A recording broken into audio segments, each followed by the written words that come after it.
జిల్లాలో ఇప్పుడు ఎక్కడ చూసినా తోతాపురి మామిడి పళ్ళదే చర్చ. మామిడి పళ్ళ సీజన్ ముగిసిపోయినా ఇంకా తోతాపురిపై చర్చ జరగడానికి ప్రధాన కారణం చిత్తూరు జిల్లాలో ఈ పంట పండిస్తున్న రైతులు ఎదుర్కొంటున్న సమస్యలే. ఇప్పటికే పొరుగు రాష్ట్రాలైన కర్ణాటక, తమిళనాడు కూడా ఈ తోతాపురి మామిడి పళ్ళ రవాణా విషయంలో ప్రభుత్వంపై ఒత్తిడి పెంచుతున్నాయి.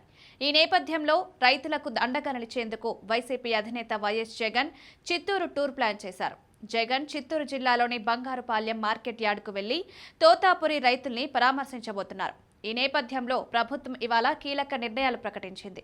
ఈ మేరకు చిత్తూరు జిల్లా కలెక్టర్ సుమిత్ కుమార్ కీలక ప్రకటన విడుదల చేశారు. ఇందులో చిత్తూరు జిల్లాలో రైతుల నుంచి 2.22 లక్షల తోతాపురి మామిడి పళ్లను సేకరిస్తున్నట్లు వెల్లడించారు. కేజీ తోతాపురి మామిడి పళ్లకు ప్రాసెసింగ్ యూనిట్లు ఇప్పటికే ₹8 చెల్లిస్తుండగా రాష్ట్ర ప్రభుత్వం తరపున ₹4 మద్దతు ధర ప్రకటించామని, ఇలా కేజీ తోతాపురి మామిడి పండు రైతుకి మొత్తం ₹12 ఇస్తున్నట్లు కలెక్టర్ తెలిపారు. చివరి కేజీ వరకు తోతాపురి మామిడి పళ్లను రైతుల నుంచి సేకరిస్తామని వెల్లడించారు. పార్లే, కోకాకోలా, పెప్సికో వంటి సంస్థలతో చర్చించి మామిడి గుజ్జుకు నాణ్యమైన ధర అందించేందుకు ప్రత్యేక కమిటీ కూడా ఏర్పాటు చేశామన్నారు.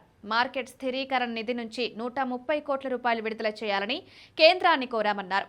ప్రతి ప్రాసెసింగ్ యూనిట్ వద్ద దశల వారీగా అధికారుల్ని నియమించి తోతాపురి మామిడి పళ్లను రైతుల నుంచి కొనుగోలు చేసేందుకు చర్యలు చేపడుతున్నట్లు కలెక్టర్ వివరించారు. ప్రతి యూనిట్కు 4 సిబ్బందిని షిఫ్ట్ల విధానంలో అందుబాటులో ఉంచినట్లు తెలిపారు.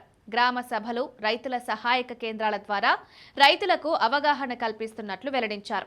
జగన్ టూర్ నేపథ్యంలో ప్రభుత్వం తోతాపురి మామిడి విషయంలో తీసుకుంటున్న చర్యలపై చేసిన ప్రకటన ప్రాధాన్యం సంతరించుకుంది.